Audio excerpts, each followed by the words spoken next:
Ciao ragazzi, benvenuti in questo nuovo video. Oggi facciamo il test di uno strumento molto utile che trovate su Amazon a pochissimo. È uno strumento diagnostico, ci serve per fare la diagnosi del liquido dei freni. È un tester, fa solo ed esclusivamente questo, ma ha diverse funzioni carine, per cui volevo farvi un video apposta per mostrarvi come funziona e soprattutto dirvi anche i motivi per cui è utile acquistare uno strumento del genere. Prima di cominciare vi ricordo di iscrivervi al canale, di lasciare un commento, un like e di condividere questi video. Parliamo di questo tester. Questo è un tester che serve per capire se il liquido dei freni che abbiamo nell'automobile ha ancora delle buone caratteristiche di fluidità, perché fondamentalmente è un liquido oleoso. Bisogna capire se è in uno stato ottimale o meno. Cosa cambia? La capacità di frenata dell'automobile. Se io ho un liquido dei freni che è ormai usurato, la mia frenata non sarà più decisa, ma il fluido perde le sue caratteristiche di trasmissione della frenata dal pedale ai freni. Quindi è bene sostituirli. Come si sostituiscono ve lo farò vedere in un prossimo video. Ci sono diversi strumenti, uno dei quali è questo, che è uno strumento professionale per la sostituzione del liquido dei freni. All'interno di questo barattolo abbiamo un DOT 4, che è il liquido diciamo standard che si utilizza in ormai tutte le automobili. C'è anche il DOT 3 e il DOT 5.1. Questo strumento qui è uno strumento, come dicevo, professionale e serve per sostituire il liquido dei freni e fa praticamente tutto da solo. Basta attaccarlo alla corrente. Farò vedere come funziona perché lo farò prossimamente. Oppure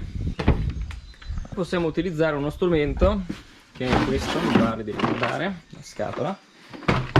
Questo strumento qui è proprio la pompetta che si utilizza per tirare fuori praticamente il liquido dei freni. C'è una procedura specifica per fare questo lavoro, se si sbaglia si fa qualche danno e la frenata rischia di non essere ottimale e decisa. Ve lo farò vedere in un prossimo video come si fa la sostituzione del liquido dei freni. Vediamo un attimino come funziona. Apriamo la scatola, le pile non sono incluse, lo strumento è veramente semplice, fa solo quello che deve fare. Lo accendiamo. I tasti che vedete sono pochi. Allora abbiamo una S che indica semplicemente la luce dello schermo, quindi acceso o spento. Questa invece è la luce che si trova qui, vedete? Accensione e spegnimento. Il tasto menu invece ci dà la possibilità di andare a selezionare il tipo di liquido dei freni che andiamo a testare. Quindi qui adesso siamo su DOT 4, se io spingo il tasto 5.1, lo spingo di nuovo a DOT 3 e poi torno a DOT 4, che è quello che mi serve. Ci danno delle indicazioni che fino a un 2% è in una situazione ottimale, dal 3% in poi la situazione, qui ci mette il simbolo del pericolo, vuol dire che il liquido non ha più le caratteristiche necessarie a svolgere la sua funzione in maniera ottimale, quindi è da sostituire. Adesso per fare un test lo testiamo sulla mia Dacia Sandero, vediamo un'auto che ha 1 anno e mezzo di vita, vediamo come è messo il nostro fluido dei freni. Andiamo a vedere. Qui abbiamo il vano motore della Sandero e adesso andiamo a dare un'occhiata e vediamo dove si trova la vaschetta dei freni. Lo trovo subito perché, a parte che è sempre in bella vista, ma comunque vada, ha sempre il simbolo di solito giallo dei freni, che è questo qui, questo cerchio con le ganascette intorno, e poi c'è scritto proprio DOT 4, quindi è impossibile sbagliarsi. Tutte le vaschette stanno più o meno nella stessa zona, a destra, o comunque c'è sempre un tappo come quello lì. Svitare il tappo e vediamo che all'interno c'è un liquido. Questo è proprio il liquido dei freni che noi dobbiamo andare a testare. Mettere la sonda all'interno della vaschetta.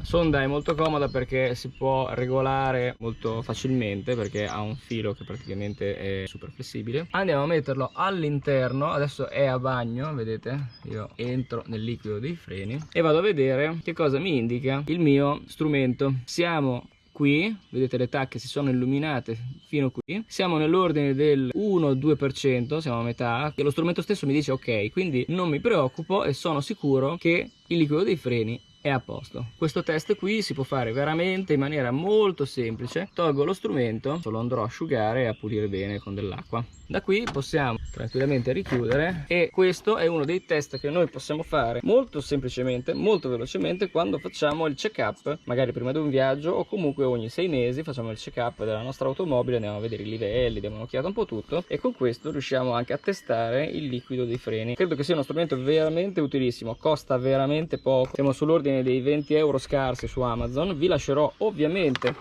il link in descrizione per poterlo acquistare. Nei prossimi video sostituirò il liquido dei freni, quindi andremo a testare un altro liquido dei freni. Se mi seguite ho la Punto, Fiat Punto 188 col motore Fire. Quella sono quasi certo che abbia necessità di sostituzione del liquido dei freni e lo sostituiremo comunque in ogni caso per vedere com'è la procedura per sostituire questo tipo di liquido. Ragazzi, spero che il video sia stato utile. Io vi ricordo che in descrizione trovate il link sia di questo strumento che il link al mio sito internet, che è www.meccanicapertutti.weebly.com, dove trovate una serie di video selezionati con tutti i link a diversi attrezzi, a cose che ho testato nel tempo, che ho raggruppato tutto nel mio sito internet. Comunque trovate altri link in descrizione molto utili. Ricordatevi di iscrivervi al canale, di lasciare un commento, un like e seguitemi su tutti i social, TikTok, Facebook, Instagram, eccetera eccetera. Noi ci vediamo alla prossima, ciao!